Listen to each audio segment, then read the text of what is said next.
video, I would like to speak with you about how I personally perceive the energy of Astarte, Ishtar, Eинana. And each of us will actually receive the energy of the goddess in a different way. This is very complex, mysterious, straightforward, but she's not a goddess or a deity that I see or feel her as something outside, as some outside deity or outside force that I'm having some relationship with. Fascinating to me because I mostly sensed the presence of other deities from an outside force. I sensed them in my dreams. I had a understanding how this deity is looking like. I saw some signs, but here it's not like that. So what I'm trying to tell you, this is fascinating. This is why I view this energy as hostility and she's death. Why? Because this energy is got to do with life force. To have energy, to be alive, underworld, to this space that we have no life force anymore. I will talk about it more. I will dive deep into all of her stories. I just need time for it. But I just wanted to give you this introduction of how I view this energy. So, in order for fertility to happen, we need drive, we need war, we need energy of the goddess. This is why she was the energy of kings, of militaristic kings, like Sargon of Akkad. So she was the force behind it. She's the life force. This is why the Akkadians really gave her like a huge power. She was the main goddess of their pantheon. And this is actually true because people who are really diving into this energy and trying to understand this energy, they get huge power of themselves. That's very interesting that she's the sister of Ereshkigal, from the Sumerian text, that she's her sister. And sister and brother is always for me representing some aspect that you have in you. Like this is a part of you. And we will dive deep into the descent of Einana into the underworld. We will speak about this. And you will see that they have this merging. Like one is alive, then she's dying, and then she's giving birth again.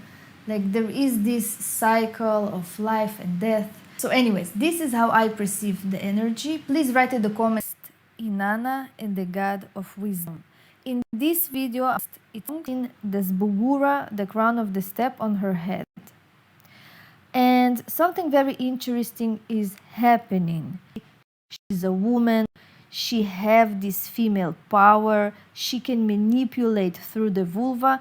And she's really applauding herself and rejoicing at her wondrous vulva. She's very happy. Is it the god of wisdom, Enki? And everything that Einana is doing is very calculative and smart.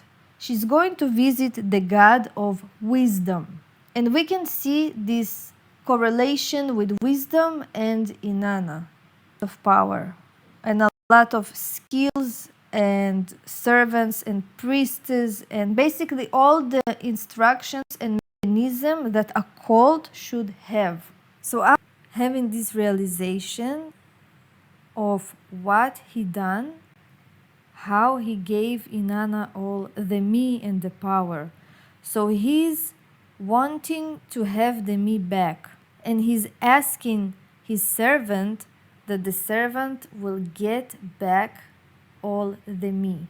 And starting to have and this race for Einana and the boat of heaven, the me. And it's very, very interesting. So another thing that I wanted to actually share is that we're understanding that word to me. He has violated his pledge, broken his promise. Deceitfully my father spoke to me. Deceitfully he cried, in the name of my power, in the name of my holy shrine. Deceitfully he sent you to me.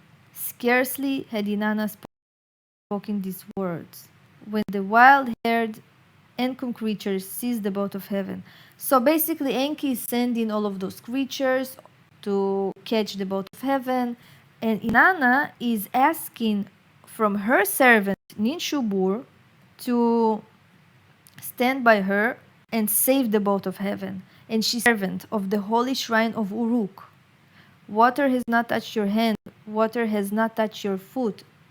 My Sukal, who gives me wise advice, my warrior who fights by my side. So Ninshubur is the servant of the holy shrine of Uruk. She is the helper of Inanna. And she basically doing the work, always have trouble. Someone is always annoys her. In the story of Inanna and the Hulupu tree, she have these intruders. Now she's receiving a legitimate permission to take the me, and again she has problems. Her city, and yet again something is always trying to bring her down. This is very important. She's always fighting. She needs to fight with all of those monsters.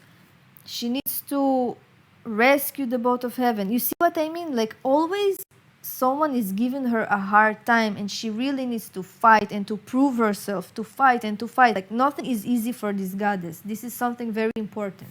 So at the end, so then Ninshubur is speaking to Inanna, and she's giving her again magical instructions and the placing of the garment on the ground. She brought allure, the art of women, the perfect execution of the me. She brought the oud, the meze, and the ala tambourines. And saying, where the boat of heaven has docked, the place shall be called the white quay, where the holy me have been presented. That place I shall name the lapis lazuli quay. And of course, because although she's trying to put her down, although he gives her the me, he's sending all of those monsters. Inanna is powerful enough to succeed. She succeeding in accomplishing her mission. Is a demon or Astaroth,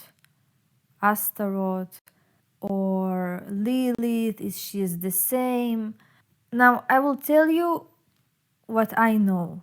All of the I do not consider Astarte energy as Lilith. Yes, you can combine them together or associate them as the same energy, but it's not the same energy in my opinion. It can be part of Inanna, but Lilith is a form of Inanna in some way, but I do not consider Lilith as Astarte. Now regarding Astarte herself, she is not Inanna and she's not even Ishtar. If we're talking about Astarte, she's a Phoenician, Canaanite, Ugaritic goddess, and Inanna and Aphrodite. I will say that Inanna is the first archetype. She's coming from Sumer. Later on, with the Akkadian Empire, we have Ishtar. And in the Mediterranean, in Canaan, we have Astarte. Information that Astarte is coming from the city of Mari in Mesopotamia. But she can be linked into Inanna and Ishtar. It's the same frequency, the same energy, but different also, similar.